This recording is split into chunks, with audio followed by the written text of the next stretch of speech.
Diddy doesn't have his private chef, so he's whining about it. So bottom line, Sean Combs is whining about being behind bars. He's blaming the feds. It's their fault the Cassie video was leaked, which it wasn't leaked by the federal agents. I suspect someone on the Cassie Ventura side may know how it got out, but blaming the victims is the single worst thing he's doing. When you find out what his trial strategy is going to be, that's it. The whole thing is it's the victim's fault. It was all consensual, and they were either hookers or hoes. That's the defense.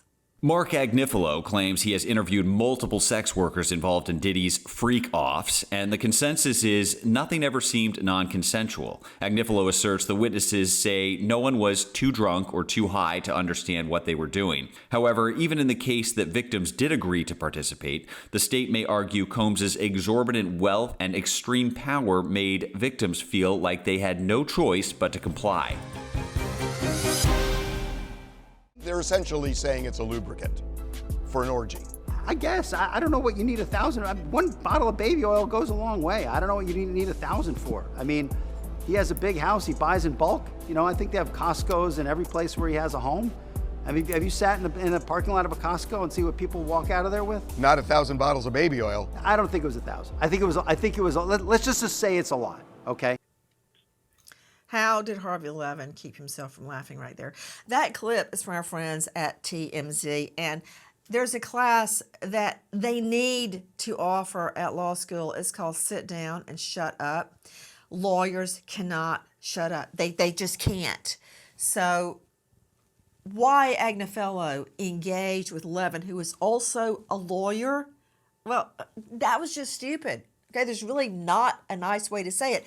But speaking of baby oil, which, by the way, Agnifilo, the allegation it was used as a lubricant at the freak-offs, a euphemistic term, according to prosecutors, for sessions.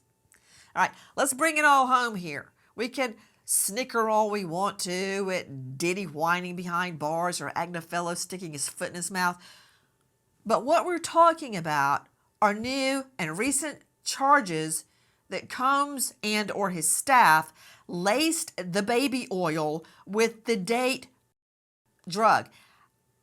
These are not my words. These are words coming straight out of a legal document in a civil complaint, one of 6 new complaints filed in the last 48 hours, claiming Combs, quote, particularly fancied, end quote, Rohypnol, the date drug, gamma hydroxybutyrate, and would then, quote, commit heinous non-consensual acts of sex, violence, and it claims that Combs would, quote, secretly spike alcoholic beverages like champagne or lemon drop cocktails with GHB. It goes on and on and on. Now, we've all heard of drinks being laced with GHB, the date drug. But have you ever heard of a bodily lubricant or lotion being laced with GHB or Rohypnol? I'm going to go straight out to Dr. Bethany Marshall. You know what?